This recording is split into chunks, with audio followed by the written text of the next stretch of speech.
ஒவ்வொரு மனுஷனும் நான் பிளாஸ்டிக் பேப்பர் பயன்படுத்தினாலோ இல்ல நான் ஆத்து மண்ணாலோ இல்ல நான் குவாரியா உடைச்சாலோ இல்ல நான் மரத்தை வெட்டினாலோ சுனாமி வந்து என்னையா பாதிக்க போகுது, பூகம்பம் வந்து என்னையா பாதிக்க போகுது அப்படின்னு ஒவ்வொரு மனுஷன் நினைக்கிறதுனாலதான் நம்ம உலகின் அழிவு நோக்கியே போயிட்டு இருக்கு.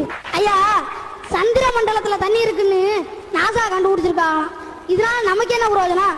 இந்த இருக்க சடையங்காட்டிலே தண்ணி இல்ல. இப்ப ஐயா, முன்னாடிலாம் எங்க ஊர்ல 10 அடி 15 அடி தோணாலே தண்ணி வந்துடும். ஆனா இப்பலாம் 100 அடி 150 அடி தோணாலும் தண்ணி வர மாட்டேங்குது.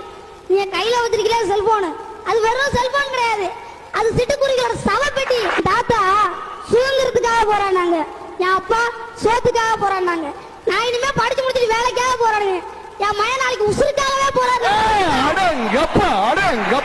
இந்த நிலைமை வேணுமா சார்?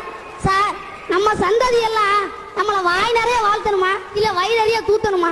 இந்த காக்கை தன்னோட வாழ்நாள்ல 30,000 விதைகளை விதைக்குமா? மனுஷங்க நாம ஒரு விதையாவது இதுவரை வச்சிருக்கோமா?